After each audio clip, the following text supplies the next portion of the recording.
Seoul is a city where tech meets tradition, where high fashion walks the same streets as temple monks, and where you can spend a little and experience a lot. But what can you actually do in one day with just $100? From sizzling Korean barbecue and trendy shopping streets to traditional palaces and neon-lit night markets. Today we're diving into what $100 gets you in Seoul. Korean barbecue, markets and style. Let's see just how far your money takes you in South Korea's electrifying capital. Before we begin though, make sure to subscribe to our YouTube channel for more awesome travel guides and make sure you hit the notification bell so that you know when we publish a new video. So now let's cut to the chase. And at 1, street breakfast and morning palace visit. Traditional start with style. We begin our $100 adventure in Seoul with a warm, comforting breakfast from a street vendor near a subway entrance in Myeongdong. The go-to choice? Pang or egg bread, a fluffy, sweet, savoury treat with a baked egg nestled inside, costing around 2,000 won or $1.50. Pair that with a hot cup of Korean-style coffee or misugaru, a multi-grain health drink for just another 2,500 won or $2, and you've had a filling start for less than $4. Next stop, Myeongdong Palace, Seoul's most iconic royal complex. Entry is just 3,000 won or $2.25. But here's a trick. Rent a traditional hanbok, a Korean outfit, from one of the nearby shops for about 10,000 won, $7.50 for a couple of hours, and your palace entry becomes free. Not only is it an Instagram-worthy experience, but you also blend into the historical ambience as you walk beneath ancient pavilions and colourful palace gates. As you explore, you're surrounded by palace guards in costume, drum ceremonies and photo-worthy backdrops. It's peaceful, grand and rooted in the Joseon dynasty, an experience that immerses you into Korea's history without costing much. All in all, your morning costs less than $15, yet gives you royal vibes, local flavours and unforgettable snapshots. In Seoul, even history comes with a discount, if you know where to look.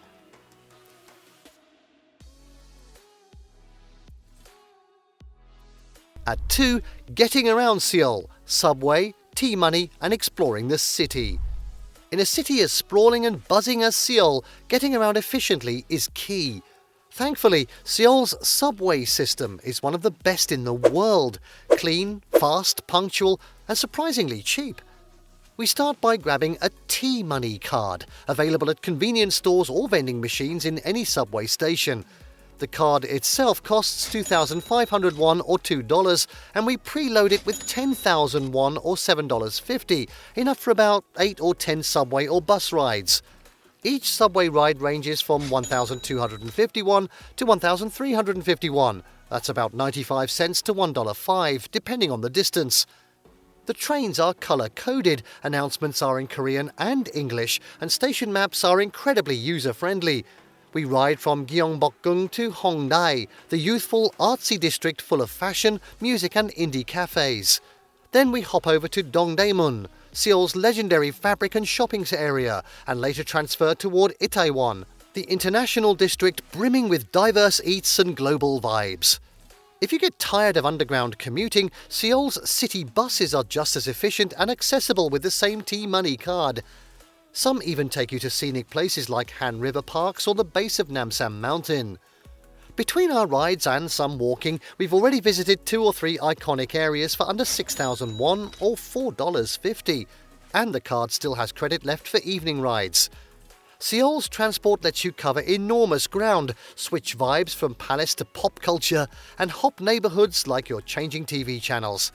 It's one of the cheapest ways to feel the city's pulse and stay on track with your $100 challenge. Next up, number 3, Korean barbecue and market lunch, feasting like a local. It's lunchtime, of course, and no visit to Seoul is complete without the sizzling spectacle of Korean barbecue. But guess what? You don't have to spend a fortune to get the full experience. We head to a local restaurant in Mapo or Hongdae, where lunch specials are aimed at students and workers.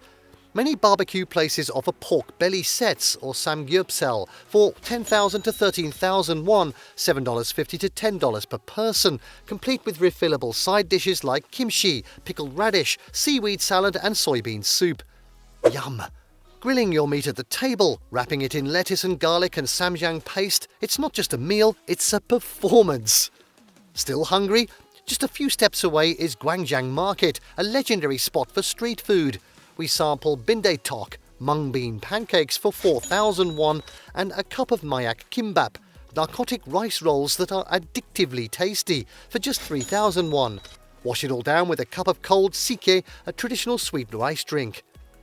By the time lunch wraps up, we spent around 17,000 won or $13 and had 2 meals worth of food. Full, flavourful and completely local. You've eaten shoulder to shoulder with Seoulites, used tongs like a pro and gotten your hands, well, a little messy.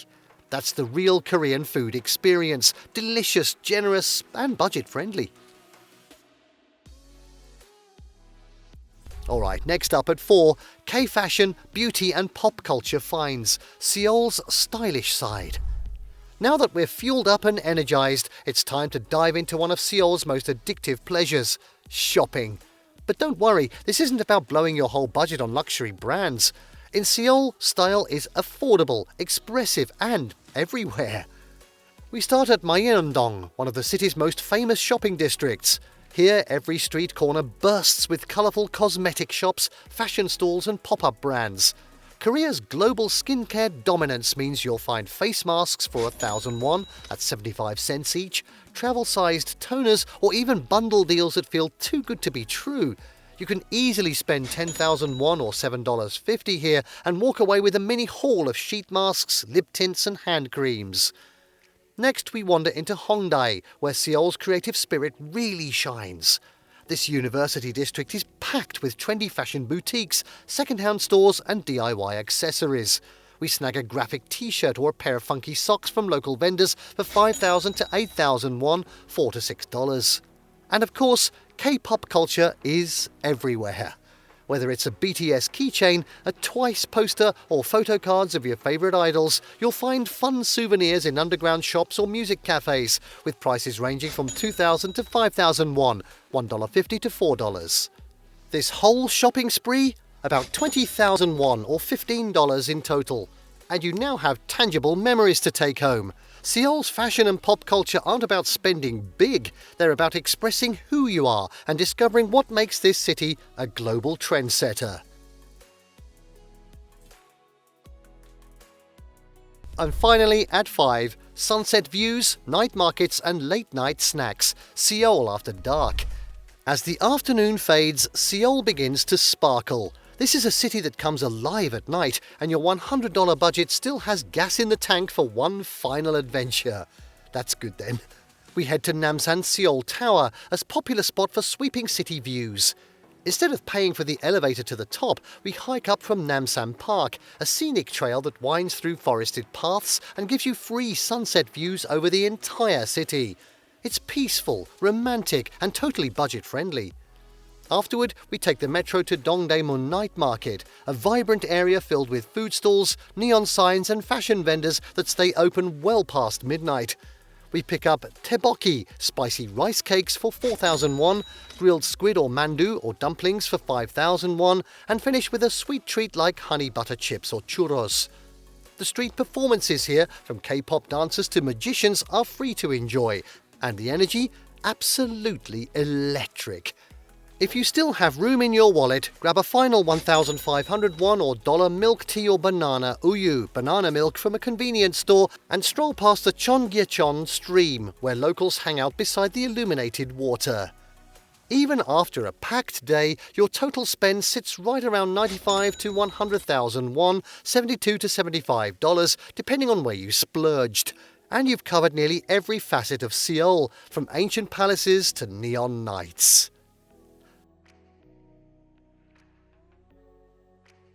So what does $100 get you in Seoul?